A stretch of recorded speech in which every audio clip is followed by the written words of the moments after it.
ज्ञान और मोक्ष की धरती गया। गया सीट इस वक्त लोकसभा के चुनाव में बेहद खास बनी हुई है, क्योंकि 3 दफे बिहार के पूर्व मुख्यमंत्री रहे जीतनराम मांझी वहां किस्मत आजमा चुके हैं, तीनों बार हार चुके हैं। इस बार फिर से मैदान में है, लेकिन इस बार जीतनराम मांझी का सामना लोकल बॉय से होने जा रहा है। आरजेडी के उम्मीदवार कुमार सर्वजीत बिहार के पूर्व मुख्यमंत्री जीतनराम मांझी को टक्कर देंगे। हालांकि इस रण में उतरने से पहले जीतनराम मांझी ने अपना चोला बदल लिया है। जीतनराम मांझी जो भगवान राम के अस्तित्व पर सवाल उठाया करते थे, ब्राह्मणवाद और पूजा पाठ को ढकोसला बताया करते थे। जीतनराम मांझी के इन्हीं बयानों के बाद उनके जुबान काटे जाने की भी खूब चर्चा हुई थी। मांझी खुलेआम बोलते थे कि मैं पत्थर नहीं पूजता, लेकिन आज जीतनराम मांझी 2024 के चुनाव में उसी ज्ञान की भूमि और मोक्ष की भूमि पर उतरने से पहले पत्थर भी पूज रहे हैं और राम नाम का जाप भी कर रहे हैं। लेकिन इस बार पूर्व मुख्यमंत्री जीतनराम मांझी के चोला बदलने से केवल काम चलने वाला नहीं है। इस बार उनके पुराने बयान और पुराने राजनीतिक वजूद को भी लोग अच्छे से टटोल रहे हैं, परख रहे हैं, पूछ रहे हैं। 3 बार तो हार गए, अब की बार क्या होगा? गया लोकसभा सीट को लेकर सुरक्षित सीट है। इसे लेकर एक खास और दिलचस्प स्टोरी हम आपको बताएंगे। जीतनराम मांझी कोई पहले उम्मीदवार नहीं है गया में जो हाल के दिनों में चुनाव लड़ रहे हैं। गया लोकसभा सीट से सांसद बनने की इच्छा जीतनराम मांझी की बहुत पुरानी है। राजनीति में जब जीतनराम मांझी का उदय हुआ था तब से है, लेकिन मांझी वो अपनी दिल की ख्वाहिश से पूरा नहीं कर पाया। लेकिन लगता है, हालांकि कुछ समय पहले तक जीतनराम मांझी का एक ऐलान आया था कि वो अब चुनाव नहीं लड़ेंगे, लेकिन आखिरी जो ख्वाहिश थी शायद उसे पूरा करने के लिए मांझी ने फिर से चुनाव के मैदान में उतरने का फैसला कर लिया है। बिहार की सियासत में जीतनराम मांझी एक ऐसे राजनेता के तौर पर उभर कर सामने आए हैं जो जितनी बार अपनी बातें कहते हैं ठीक विपरीत उतनी ही बार वो काम करते हैं। खैर, जीतनराम मांझी के राजनीतिक इतिहास की चर्चा कर लेते हैं और इस वक्त गया लोकसभा सीट की चर्चा करते हैं। 1991 में कांग्रेस के टिकट पर चुनाव लड़ने वाले पहले अपना चुनाव जो इन्होंने लड़ा था जीतनराम मांझी दूसरे नंबर पर रहे थे। साल 2014 में उन्होंने जेडीयू उम्मीदवार के तौर पर चुनाव लड़ा, लेकिन तीसरे नंबर पर रहे। हालांकि लोकसभा चुनाव लड़ने के बावजूद वे बिहार के मुख्यमंत्री बन गए थे, क्योंकि नीतीश कुमार ने चुनाव में जेडीयू की हार के बाद मांझी को अपना उत्तराधिकारी चुन लिया था।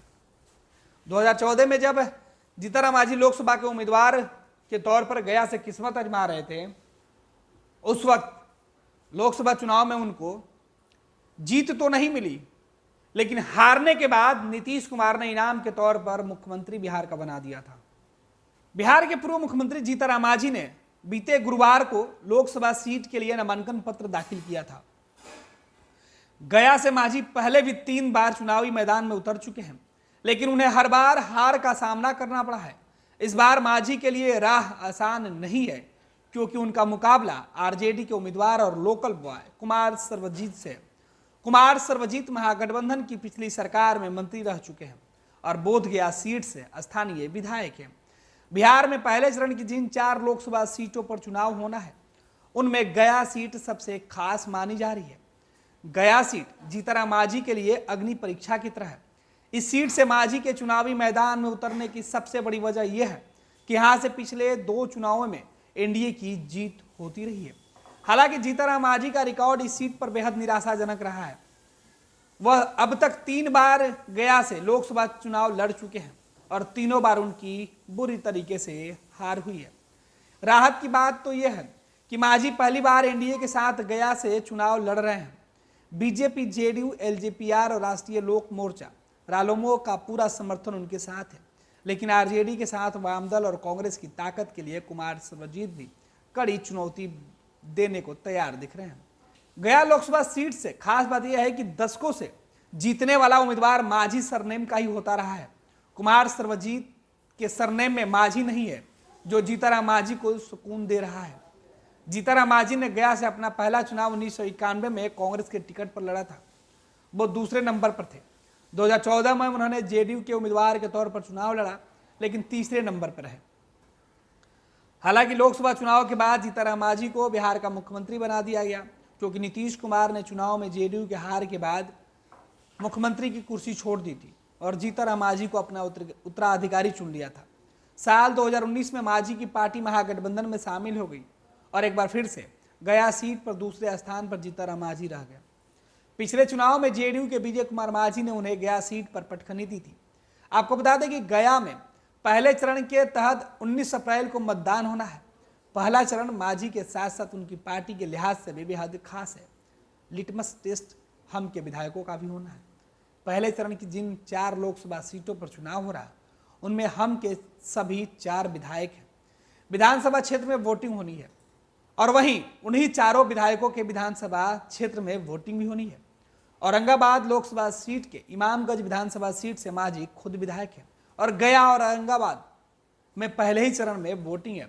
लिहाजा इस बात के चर्चे तेज हैं कि क्या जीतनराम मांझी लोकसभा चुनाव में इस बार आखिरी बार क्या संसद पहुंच जाएंगे। हालांकि गया का जो राजनीतिक इतिहास है कि नीतीश कुमार एनडीए के साथ रहे हैं, तो उस सीट पर जीत हासिल हुई है और यही वजह है कि जीतनराम मांझी की उम्मीद इस बार ज्यादा बढ़ी हुई है। पैनोरमा ग्रुप, जो सोचता है वो करता है। ये लो मुंह मीठा करो, आज मैंने अपना जॉब छोड़ दिया। अब हम पूर्णिया वापस जाएंगे।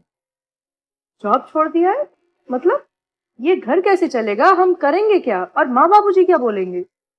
इसलिए मैं एक और मिठाई का डब्बा लाया। अपने बिजनेस के लिए लोन अप्रूव हो गया।